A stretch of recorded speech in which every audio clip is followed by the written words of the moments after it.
नमस्कार. आम्ही दोघंच्या या नवीन भागामध्ये मी श्रीराम हसबनीस, मी सोहम हसबनीस आपल्या सगळ्यांचं मनापासून स्वागत करतो. तुम्हाला आठवत असेल मागचाच आपला जो भाग झाला तो व्यंगचित्रावर आधारित होता आणि कार्टून्स कशी बनवली जातात त्याच्यामध्ये वेगवेगळ्या लोकांनी कसं काम केलं हे आपण पाहिलं. आणि त्याच्याशीच संबंधित आणखीन एक भाग जो आपण आज विचारात घेणार आहे तो म्हणजे कॅरिकेचर, ज्याला मराठीमध्ये अर्कचित्र म्हणतात. आता सोहम मला विचारत होतं की अर्कचित्र हे नाव कशासाठी.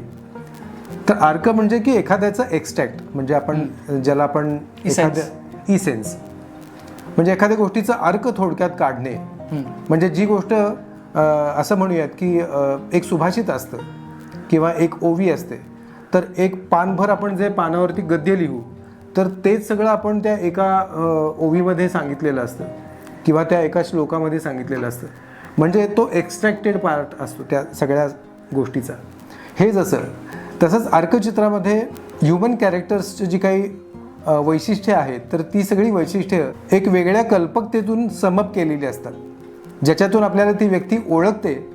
आणखीन त्याच्याबरोबर त्या व्यक्तीच्या वैशिष्ट्यांमुळे आपल्याला पटकन हसू येतं, कारण आपण त्या व्यक्तीला अनेकदा पाहिलेलं असतं फोटोजमधून, व्हिडिओजमधून किंवा काही वेळेला प्रत्यक्ष. त्यामुळे ती व्यक्ती कशी दिसते हे आपल्याला माहिती आहे.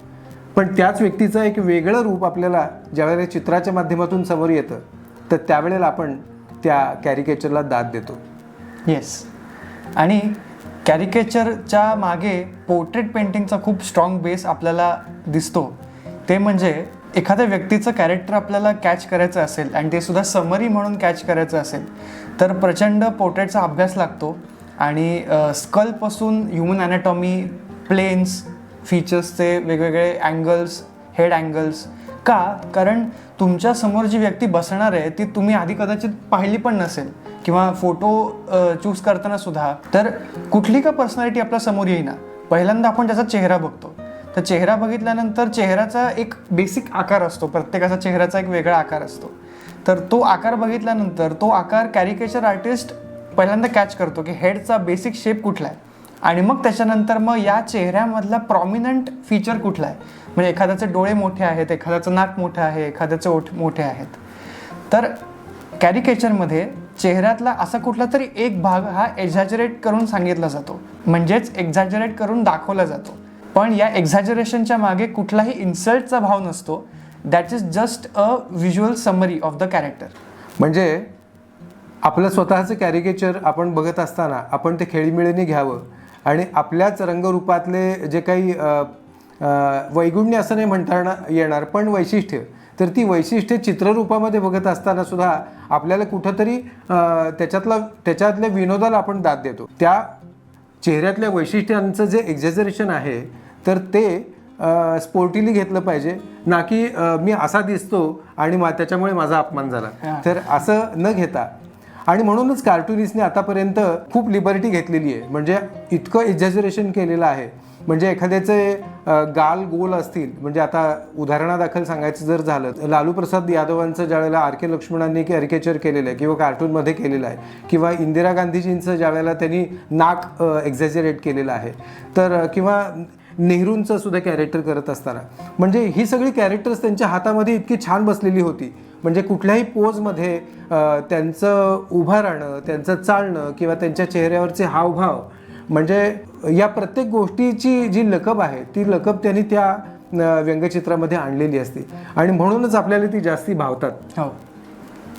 आजच्या या भागामध्ये एक कॅरिकेचर कसं बनतं याचा तुम्हाला साधारण अंदाज यावा, त्या प्रोसेसचा अंदाज यावा म्हणून एक छोटासा डेमो तुमच्यासाठी आम्ही घेऊन आलो आहे. तर तो तुम्ही बघावा आणि त्यावरून तुम्हाला अंदाज येईल की कॅरिकेचर खरंच कसं बनतं. येस. आणि ही प्रोसेस एन्जॉय करा.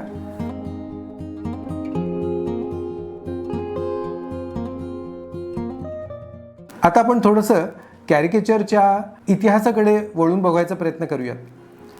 कॅरिकेचर म्हणजे एक्झॅजरेशन, म्हणजे जसं दिसतं तसं न काढता त्याच्यामधल्या वैशिष्ट्यांना जास्ती महत्त्व देणं. तर पूर्वीच्या काळी इजिप्शियन भिंतींवरती काढलेली जी चित्र होती तर त्या चित्रांमधल्या ज्या काही रेखाकृती होत्या तर त्या रेखाकृतीसुद्धा अशा लांबट अशा आपल्याला दिसतात. म्हणजे त्यांनी परिधान केलेले दागिने, त्याच्यावरची नक्षी हे सगळं दाखवलेलंच असतं. पण त्याच वेळेला त्याच्यामधल्या शरीर वैशिष्ट्यांचा म्हणजे नाक असेल तर ते नाक किती लांब आहे, मान बारीक असेल तर खूप बारीक दाखवलेली असते किंवा एलॉंगेटेड दाखवलेली असते, कारण कदाचित त्यावेळच्या त्या संस्कृतीचा तो एक भाग असेल. सौंदर्य निकष प्रत्येक संस्कृतीप्रमाणे बदलतात, तर त्यामुळे तसा तो भाग असावा. म्हणजे त्या इजिप्शियन शैलीमध्ये कॅरिकेचर्स करण्याचा विनोदाचा भाग कदाचित किंवा विनोदाचा हेतू नसेलही, परंतु तिथे त्याचा वापर मात्र झाला आहे ह्याची आपल्याला खुणा बघायला मिळतात.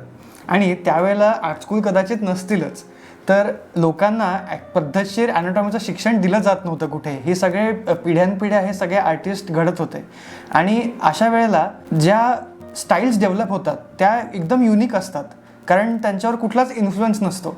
त्यांना हवं तसं ते एक्सप्रेशन बाहेर येत असतं. त्यामुळे अशाच ह्याच्यातून आपल्याला हे स्टायलायझेशन बघायला मिळालं. त्याच्यानंतरच्या काळामध्ये म्हणजे साधारण 1590च्या सुमारास ॲनी बेल आणि ॲगोस्टिनो ह्या चित्रकार जोडीने एक नवीन पद्धत स्केचिंगमध्ये आणण्याचा प्रयत्न केला. म्हणजे ज्या लोकांना आपण पाहतो तर ते निरीक्षणातून त्यांना जे काही वैशिष्ट्यांचा अनुभव आला, तर तीच वैशिष्ट्ये त्यांनी थोडीशी आणखीन एक्झॅजरेट करून आपल्या चित्रांमध्ये आणायचा प्रयत्न केला. तर ती कॅरिकेचरसाठीची सुरुवात असं म्हणून आपल्याला सांगता येईल. आणि नंतर 1841मध्ये ब्रिटन मॅगझिन पंच याच्यामध्ये सुद्धा कार्टून्स वापरली जायला लागली, आणि त्यामध्ये ज्या काही प्रसिद्ध व्यक्ती आहेत, मग त्या सिने क्षेत्रात काम करणारे असतील किंवा राजकीय व्यक्ती असतील किंवा प्रसिद्ध असे ओळखीचे चेहरे असतील, तर त्याच्यातून जे काही मार्मिक विनोद बनले जायचे, तर त्या विनोदांना रिप्रेझेंट करण्यासाठी म्हणून कॅरिकेचर्स केली गेली आणि ती जगभरामध्ये खूप प्रसिद्ध झाली. आणि कॅरिकेचरच्या बाबतीत महत्त्वाची गोष्ट एक अशी वाटते मला, की कुठलाही कॅरिकेचर ड्रॉ करत असताना आपण जनरली बघतो की एखादा कॅरिकेचर आर्टिस्टचा समजा ॲनाटॉमीचा अभ्यास नसेल किंवा त्याला पोर्ट्रेटचा तितका चांगला हात नसेल, तर कॅरिकेचरमध्ये तो सगळेच फीचर्स एक्झॅजरेट करायला लागतो. त्यामुळे काय होतं, लायकनेस जातो, आणि कॅरिकेचरमध्ये लायकनेसला तर सर्वात पहिलं महत्त्व आहे, आणि त्याच्यामुळेच पर्सनॅलिटी निर्माण होते. तर अशा वेळेला मगाशी मी म्हटलं तसं की इथे ॲनाटॉमीचा आणि प्रॉपर अकॅडमिक नॉलेजचं खूप महत्त्व आहे. आणि नुसतं तेवढंच नव्हे तर ते नॉलेज तर असायलाच पाहिजे. म्हणजे 2 डोळ्यांमध्ये अंतर किती असतं, म्हणजे ओठ आणखीन डोळे याचं काय समीकरण आहे, किंवा नाक आणि कान हे आपले एका रेषेमध्ये असतात, अशी काही गोष्टी आयडियल प्रपोर्शन्स आपल्याला आर्ट स्कूलमध्ये शिकवलेली असतात. पण ते सगळं शिकवून ते नियमच आपल्याला मोडायसाठी भाग पाडायला लागतं. म्हणजे ते नियम मोडल्याशिवाय आपण कॅरिकेचर बनवूच शकत नाही. त्याला आयडियल प्रपोर्शन्सचा अभ्यास असल्या कारणाने त्या आयडियल प्रपोर्शन्सना ब्रेक करत असताना सुद्धा त्याच्यामधली जी काही ॲनाटॉमी आहे ती ॲनाटॉमी मेंटेन ठेवणं हे सुद्धा एक कौशल्याचं काम असतं. आणि जेव्हा हा स्ट्रॉंग अकॅडमिक बेस असतो त्यावेळेला आर्टिस्टला नेमकं कळतं की या फीचर्समधला कुठला फीचर एक्झॅजरेट करायची गरज आहे. म्हणजे मगाशी मी म्हटलं तसं की सगळं एक्झॅजरेट करत सुटायचं नाही आहे, तर असा एकच कुठला तरी प्रॉमिनंट फीचर घ्यायचा आणि तो एक्झॅजरेट करायचा. म्हणजे फॉर एक्झाम्पल आता एखाद्याचं नाक मोठं असेल तर ते नाक मोठं दाखवल्यानंतर बाकीचे सगळे फीचर्स तुम्हाला छोटे करावे लागतील, तेव्हा कुठे ते नाक मोठं आहे हे रजिस्टर होईल. तर असे काही महत्त्वाचे बदल ज्याला आपण व्हिज्युअल कॉन्ट्रास्ट म्हणतो, की एखादी गोष्ट त्याचा पण एक बॅलन्स आहे, तर असा सुद्धा बॅलन्स कॅरिकेचरमध्ये फार गरजेचा असतो. आणि तो करणं सुद्धा सोपं नाही आहे. म्हणजे मला असं आठवतं की ज्या वेळेला मी कॅरिकेचर्सचा अभ्यास करायला सुरुवात केली तर त्यावेळेला मला कळत नव्हतं की हे कसं ब्रेक करायचं. म्हणजे I was trying hard to achieve. म्हणजे काही प्रसिद्ध सिनेनटांचे मी चेहरे घ्यायचो आणि त्या फोटोजवरून मी कॅरिकेचर बनवायचा प्रयत्न करायचा. एक अशी स्क्वेअर मी ड्रॉइंग बुक घ्यायचो आणि त्याच्यामध्ये मी ट्राय करत असे. परंतु मी तुम्हाला सांगेन की जवळपास 500-600 कॅरिकेचर्स मी ट्राय केली असतील, जी काही अजिबात म्हणजे बरोबर आली नव्हती. म्हणजे फसलेली ड्रॉइंग्स. पण आज ना उद्या आपल्याला जमेल, याच्यापेक्षा हे बेटर आहे, याच्यापेक्षा हे बेटर आहे, आता आपण थोडंसं जरा त्या कॅरेक्टरच्या जवळ आलो आहे. तर असं करता करता करता करता आपल्याला तो अंदाज यायला लागतो. म्हणजे इतकी ती लॉंग प्रोसेस आहे. म्हणजे असं सांगता येईल की प्रत्येक पोर्ट्रेट आर्टिस्ट तो ॲनाटॉमीच्या अभ्यासामध्ये खूप चांगला मातब्बर असेल, एक पोर्ट्रेट आर्टिस्ट म्हणून खूप मातब्बर असेल, म्हणून त्याला कॅरिकेचर करता येईलच असं नाही. कारण त्याच्यासाठी बघण्याची दृष्टी पण लागते आणि ती ॲनाटॉमी ब्रेक करून त्या माणसाचा लायकनेस टिकवणं हे सुद्धा कठीण असतं. आणि पोर्ट्रेटमध्ये आपल्याला माहिती आहे की चेहऱ्यामध्ये लायकनेस आणण्यासाठी वेगळे काही बदल केलेलेच नसतात, जसं आहे तसं पेंट केलं जातं. पण कॅरिकेचरमध्ये सगळे फीचर्सची मोडतोड करून तरीसुद्धा ती व्यक्ती पटकन ओळखता येणं, हे ह्याला खूप मोठं स्किल लागतं. मी आतापर्यंत ज्या काही कॅरिकेचर असाइनमेंट्सवरती काम केलं तर त्याच्यामधला एक सुवर्ण क्षण मला तुमच्याशी शेअर करायला मला अतिशय आवडेल.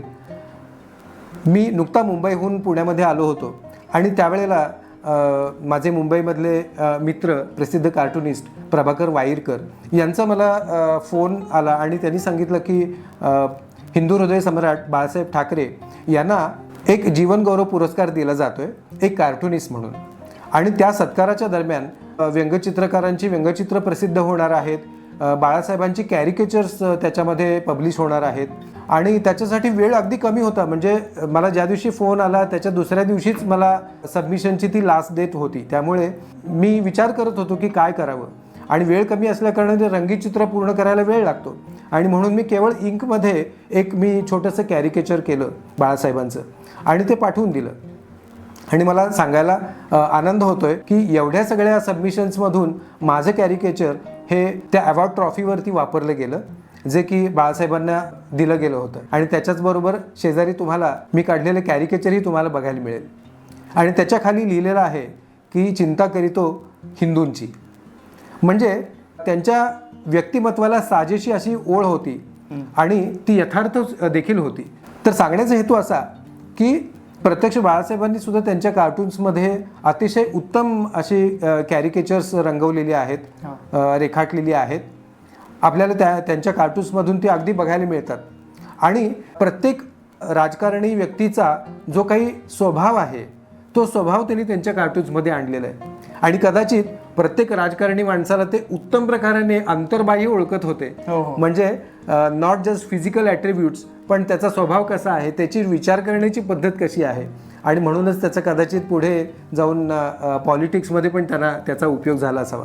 म्हणजे एक आर्टिस्टसुद्धा त्याच्या निरीक्षण शक्तीवरती एका ठिकाणाहून कुठे जाऊ शकतो ह्याचं एक उत्तम उदाहरण आपल्याला बाळासाहेबांच्या व्यक्तिमत्वाकडे पाहताना घेता येईल. अशीच आणखीन एक संधी मला मिळाली. पुण्यामध्ये एका संगीत महोत्सवामध्ये अनेक कलाकार आपली कला सादर करणार होते.